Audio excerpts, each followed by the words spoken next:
কে ভাঙচুর করেছিল আরজিকর, কারা ভাঙচুর করেছিল আরজিকর, কেন ভাঙচুর করা হয়েছিল আরজিকর, প্রমাণ লোপাট করার জন্য। এখন নতুন তদন্তে যে নতুন সরকার এবং মুখ্যমন্ত্রী শুভেন্দু অধিকারী যে তদন্ত শুরু করেছে, আমি আশা করব আরও নতুন কিছু বেরিয়ে আসবে।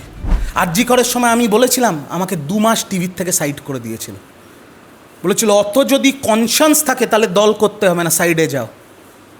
কারণ আমার মনে হয়েছিল ভুল হচ্ছে। আজকে দল সাসপেন্ড করার পরে আমি মুখ খুলেছি। স্বাস্থ্য ভবনে তো আপনি স্বাস্থ্য দপ্তরে কাজ করেন আপনি রাজ্য সরকারে। ঋজুদা, এই যে আরজিকরে প্রমাণ লোপাট করা হয়েছে, যে অভিযোগ বারবার বিজেপি করে এসছে, যে ধর্ষিতা রয়েছেন তার মা করে এসছে, এটা কি সত্যি?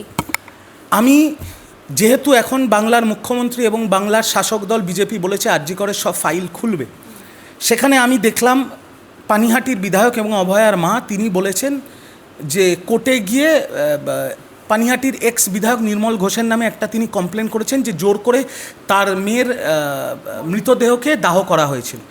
আমি তো বলবো সেখানে আরেকটা নাম অ্যাড করতে, যে যখন এই ঘটনা ঘটেছে তার পরের দিন আপনাদের মনে আছে আরজিকর ভাঙচুর হয়েছিল? কে ভাঙচুর করেছিল আরজিকর, কারা ভাঙচুর করেছিল আরজিকর, কেন ভাঙচুর করা হয়েছিল আরজিকর, প্রমাণ লোপাট করার জন্য। কার নেতৃত্বে এই ঘটনা ঘটেছিল, কারা এটা করিয়েছিল, সেটারও অনুসন্ধান করা হোক, আইনের পথে চলুক, তদন্ত হোক। যে এত বড় ঘটনা ঘটার পর তার পরের দিন রাত্রেবেলা 300-400 জন ছেলেপুলে হাতে চপার, হাতে খাঁড়া, বাঁশ নিয়ে কি করে আরজিকরে আক্রমণ হলো, কেন হলো, কারা করালো, এটারও অনুসন্ধান হোক না। সব সামনে আসুক, সব কিছু সামনে আসুক। আমি চাই ওই মেয়েটা ন্যায় পাক। কিন্তু এটাও মাথায় রাখতে হবে, সিবিআইও কিন্তু তদন্ত করে সঞ্জয় রায়কেও দোষী সাব্যস্ত করেছে। এখন নতুন তদন্তে যে নতুন সরকার এবং মুখ্যমন্ত্রী শুভেন্দু অধিকারী যে তদন্ত শুরু করেছে, আমি আশা করব আরও নতুন কিছু বেরিয়ে আসবে। আশা করা উচিত। কিছু ছেলেপুলে আরজিকরের, আমি নাম নেব না, তদন্তের মতো চলুক, যারা থ্রেট কালচার চালাতো আরজিকরে। অভয়ার সহপাঠীরা যারা অভয়ার নাম করে 4 কোটি 4.5 কোটি টাকা কিউআরে তুলেছে, সন্দীপ ঘোষ, প্লাস কে বা কারা আরজিকরে হামলা চালালো, কাদের নেতৃত্বে হলো, কারা ফোন করে বলেছিল আরজিকরে ভাঙচুর করতে হবে, প্রমাণ লোপাট করতে হবে। আচ্ছা, তদন্তের স্বার্থে যদি আপনাকে ডাকা হয় রাজ্য সরকারের তরফ থেকে, যে ফাইল খোলা হয়েছে, আপনি যাবেন সদিচ্ছা? আমার তো দেখুন, ব্যাপারটা হচ্ছে আমার আরজিকরের সাথে কোনো সম্পর্কই নেই, কিন্তু আমি যেগুলো অনুমান করছি, আমাকে যদি ডাকে আমি বলবো যে আমি এগুলো অনুমান করছি। তদন্ত তো পুলিশ করবে, তদন্ত সিআইডি করবে, তদন্ত সিবিআই করবে। আমার আরজিকরের সাথে দূরদূরান্তের সম্পর্ক নেই। সম্পর্ক থাকলে তো এতদিনে আমাকে সিবিআইও ডাকতো, পুলিশও ডাকতো। কিন্তু আমার মনে হচ্ছে এর মধ্যে লেখুনা আছে।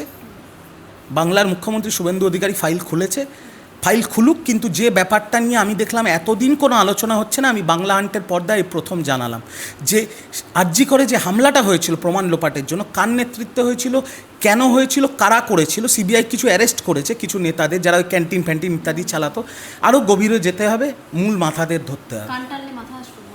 উচিত তো এবার আসা। কেন এই ঘটনা ঘটলো? একটা সভ্য সমাজে একটা মেয়ে, সে ডাক্তার, তার কর্মক্ষেত্র যেটা, সেই জায়গায় তাকে ধর্ষণ করে খুন। একটা লোক, একটা দোষী, মানে আমি এবার এর বিরুদ্ধে বললে মানে আইন অমান্য করা হবে বা কোর্টের অমান্য করা হবে। সেই সময় অনেক নোংরামিও হয়েছিল, 150 গ্রাম বীর্য, আমি সোমা বলছি, অনেক রকম নাটক হয়েছিল। আসল সত্যিটা খুঁজে বার করতে হবে।